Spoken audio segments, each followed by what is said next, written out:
In today's interview, we have Emerson Else interviewing Gary Deitering. Gary was an inventory specialist in Vietnam. My name is Emerson Else, and this is my interview with Gary Deitering of Shaler. I was drafted in 1968. I was working for Boeing Aircrafts, and I decided that that was a time to not get drafted, so I enlisted in the Army. And I tried to work on airplanes because that's what I was doing, and that didn't work out because I was colorblind. So I spent 3 years in the Army instead of 2. Can you describe a funny moment from boot camp? Well, we had, as everybody had, a clown, and we had this one kid that no matter what they told him to do, he argued with the sergeants and the lieutenants, or he plain just was a clown. So they started out by making him carry a big rock, and this drill sergeant said, I'm going to call him Tom, but I don't remember his name, but the drill sergeant said, Tom, is your rock alive? And he looked at the rocks. Well, rocks aren't living things. It's not alive. And he said, well, that rock better be alive or you're in trouble, because you're in charge of that rock, and if that rock is dead, you're in trouble. So he'd hold it up to his ear and said, yes, Sergeant, I believe it's breathing. He said, well, you dumb idiot. He said, rocks don't breathe. And this went on and on and on, but the kid still didn't learn. I mean, he just was an absolute disaster. Anyway, he had to carry that rock everywhere he went, to bed, to mess hall, everywhere. And that didn't do any good, so then they made him catch a frog and carry a frog around and make sure it stayed alive. And they said, if that frog disappears, you better disappear. If it goes AWOL, you better go AWOL. AWOL is absent without leave. And then, but there was, this guy I could have wrote a book about him. He just was one of those guys that no matter what they told him to do, he had a better way of doing it or not do it at all. So that got us through our 8 weeks of basic, just laughing at him. Where did you serve during the war? And can you please describe the sights, sounds, smells, etc. of that area? I was in Vietnam. I was there during the Tet Offensive. I went over there in the summer of 1968 till the summer of 1969. And the smell was, first place, they don't have sewer. I'll add a little story that'll give you a little hint of what it smelled like. All the barracks, we had barracks, we didn't live in a jungle. Where I was at was all sand, 100 and some degrees every day, hot. And it was all sand. We had wooden hooches, and we had what we call a latrine, was an outhouse, big outhouse. And there'd be just holes in there to go to the bathroom. And you'd go to the bathroom, and they'd have 50, you know what a 55-gallon drum is. They cut them so they're about that high, and they slid them under the holes. So you'd go out and you'd pull the barrel out, put diesel fuel in there and light it and burn it.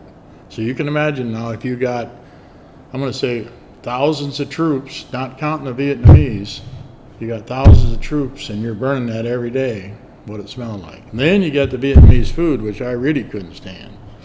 The smell, I guess I just like being around a hog and farm and anything else, you get used to it. But I had it made and didn't know it. I thought I was being really abused, but where I was at was Cam Bay. They made a big port there, and it was, merchant marines. It was just a great big port they brought supplies in, because Vietnam was really escalating then. And other than the heat and the smell, I really thought we should have owned part of that, because they had the South China Sea with white sandy beaches. Beautiful. Can you describe your experience during the Tet Offensive? We were all really concerned, because all you heard was how the North Vietnamese, or I would say it may be not similar to D-Day, but the Tet Offensive was they were going to just overrun the whole South Vietnam, just mow them down. And at first, General Westmoreland said, well, we got them contained in just a matter of a month or two, which would have been the first part of 68. Well, they weren't contained at all, and they got stronger and stronger. I can't remember the numbers, but there was just tons and tons of casualties. Not where I was at, but they still had us worried that we were going to get shelled because we were a big depot. Gary will now describe his role during the Vietnam War and his role when he came back to the United States. See, when I went to Vietnam, I was in the first logistical command, and they coordinated everything in Vietnam.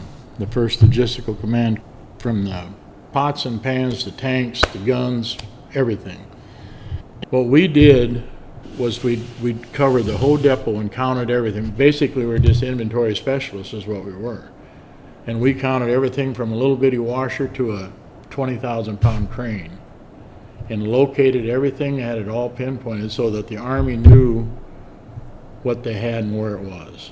Because they had no idea. They just kept shipping stuff in and shipping stuff in.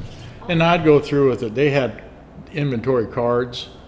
Like you'd get a cards and say you were counting tanks, and you'd go in there and I'd help fill out a card. Well, all these cards, I suppose they had what they call microfishes. See, everything would put on a microfiche.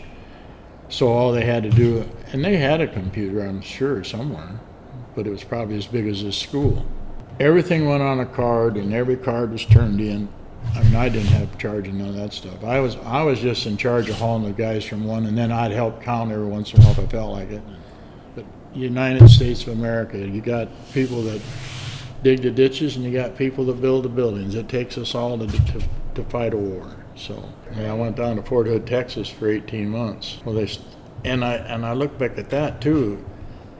I was in the first logistical command in Vietnam, who was actually started in Fort Hood, Texas. But Fort Hood, Texas, when I got there in the late 60s, was 2nd Armored Division, tanks. So I got into a tank corps. Well, this Daniel Lopez I mentioned, he came from Vietnam as a tank corps. And this other kid was burnt to a crisp. He had no ears, he recovered it and had all his functions. He just looked terrible, scare you. But somehow they let him stay in the Army because he could do everything. But he stayed there and ran the tank, worked in the tanks. He got burned up in a tank. And Daniel, he just said, this is a joke over here. And so I was glad I was in the first logistics in Vietnam and the tanks in the States instead of vice versa. But yeah, I had it made there too and didn't know it. I ran a tank, but what it really was it was like we really didn't have a job, because it was like a training, because all we did is train people to go back to Vietnam. So every cycle, some would come and some would go, and we just retrain them. And I said, man, I want to do something more than this. I want a regular job. But I didn't get one. Then they wanted me to re-enlist, and I told the guy, I said, I'll re-enlist for 6 years if you guarantee me a different duty station every 6 months. And they said, well, we can't do that. And I said, I can't re-enlist, so I didn't. But if I'd have been married, you do as you're told. Of course, that's true anywhere. You do as you're told. And we added everything up in our heads, wrote it on paper, and well, they had a system, I didn't. Basically, all I did was they gave me a truck, and I hauled the troops from one warehouse to another. Can you tell me about the relationships or friendships you made with the guys you served with? I can honestly say that the friends you made in wartime are the best friends you ever have.